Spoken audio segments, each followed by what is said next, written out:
see, this is really interesting, Kevin. Your guys won't understand this, but like I'm tracking and you're tracking. Hey, Mhm. Treasury just dropped a 350-page document on the United States government, every broker, dealer, bank, institution, or investor in Bitcoin, and said, hey, if you're going to keep doing this, this is what you're required to do. Okay, they're now giving you a green flag going, we consider this an asset class. We now have rules. These are our expectations.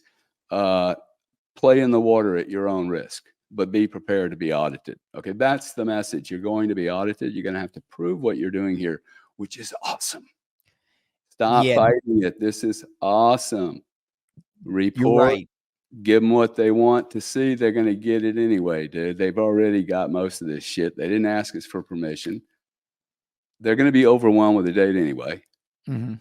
52 million people haven't paid their taxes. But when this thing hits an ETF, I think you're going to see that all the legacy companies have been looking at this asset class going, what a bunch of monkeys. I'm not sticking my neck out as a career. I'm not doing what Michael Saylor did. He was an idiot. Look at that guy. He's got ADDs, too intense, right?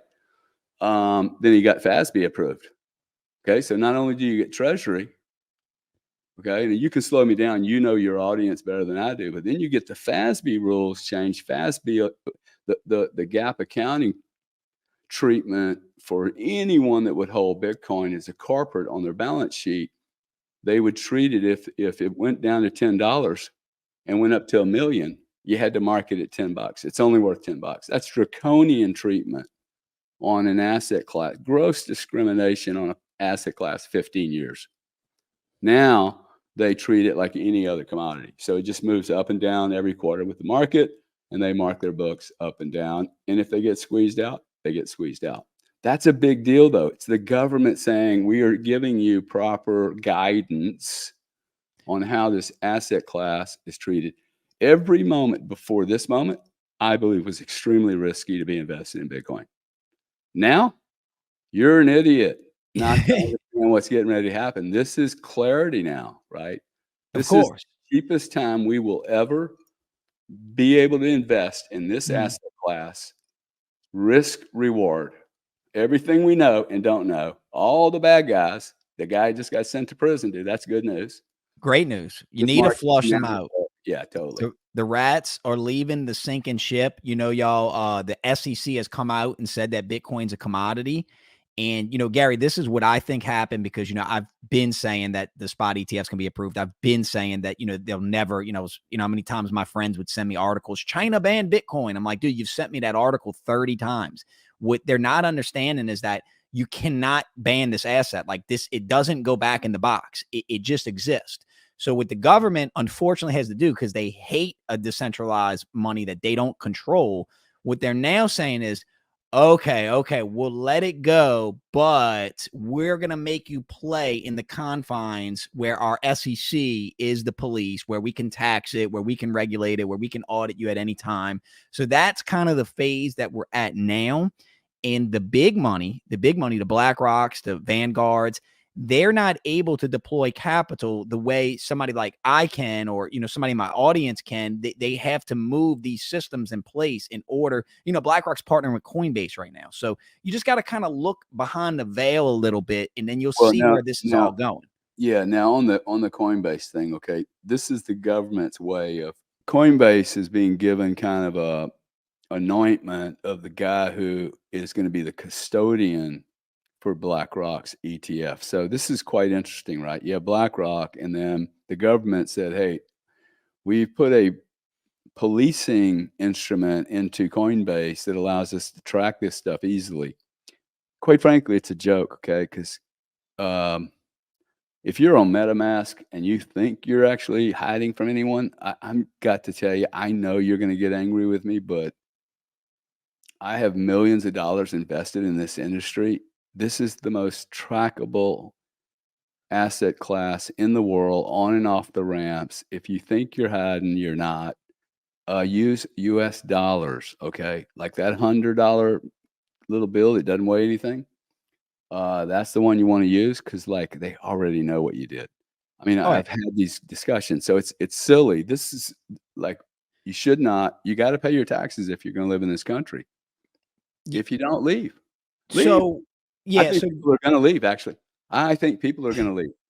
I think they're gonna so leave because not just because of Bitcoin, but they're gonna leave and not because of taxes, because they don't wanna pay for war anymore, and they're sick well, of shit. That's why I think that's people leave. yeah, so taxation is theft. I'm with you, Gary, but we are a nation of No, laws, so we have to pay. We have to we pay to fund the roads. Look, it's just waste. I'm not saying we don't pay taxes, it okay? it's all waste, but what the government realized that, Gary, if you go around the streets, and I've seen people in videos do this, and they go up and ask people if they support the war in Ukraine or the war in the Middle East, and the people will say, "Yeah, yeah, yeah, I support," and they say, "Okay, well, how much of your paycheck are you gonna donate to that?" And they're, "Oh, I'm not doing that." So the government realizes, hey, we can't tax people to fund these wars because they'd riot. There'd be riots in the streets. They'd maybe even vote out these politicians. But what they can do is inflate the money supply, the expanding of the M1 money supply, which creates the inflation that we're now dealing with. Then what Biden and Elizabeth Warren and what Jerome Powell, what they'll do is they'll blame Putin, they'll blame COVID, they'll blame climate change, they'll blame something crazy. Yeah, so Bitcoin is kind of seen as the safe haven asset, but you're right, it is an open source ledger, meaning that it is 100% trackable. But what you left out, Gary, is this: let's say you have some Bitcoin on a flash drive, and you Yep, go get your hair cut, and yep. then you take that $100 of Bitcoin and you hand that flash drive to that kid. That is not trackable. Now, that kid goes and loads that Bitcoin onto something like Uniswap, a decentralized exchange, and swaps it for some type of privacy token or a different altcoin. That's where the government is really, really scared, because if the government can't control the money, then they lose all power. If they don't have money to fund endless wars, then what do they have? It's over. It's all over for them. Yeah, look, if you're trying to trap people, let's just take this out of who's doing what to who. There's two types of people on the planet. There's givers and takers, period. The greatest generals or leaders that I have ever seen or really cared to study deeply, if you study, I think some of the historical leaders of our time supposedly changed the whole planet. We're starting to discover that they're a bit more flawed than we thought, maybe even grossly flawed, unethical, immoral, and criminal. I think the whole construct's getting ready to, like, people are either gonna understand that, look, if you're a taker and you're in control, you're gonna take, and you're gonna take, and you're gonna take. That's what you do. Now, let's remember there's more takers than there are givers. I think that would be a really good discussion, but the taker, the extreme taker that skewed everything, what got him there? It got him there by all the apathy that occurred right here, Mhm. right here, right here, all the apathy. Okay, every one of you people, everybody listening to this, okay, you're literally go on your credit card bill and look at who you're spending money with. You stop to think about. Let me ask you a question, Kevin. Mhm. If you wanted to buy an automobile and you're going to go buy the $150,000 Rambler or whatever, right? And you go down to the dealership, he's going to cut you a deal because he's your buddy. You know it's going to cost you 15,000 less, but you know he's a pedophile. No, no, no, really. You're going to do business with him?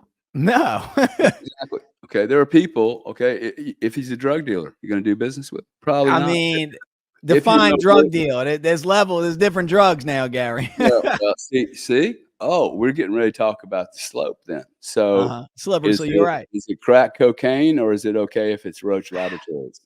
See, It and what about Raytheon and Halliburton and the war machines? See, the point I'm trying to make is we have become unconscious investors, and I am by no means a greenie, but we have become unconscious, I think, at almost every level, Mhm. because we have been put into a position to be rats, to looking for free cheese in every rat trap.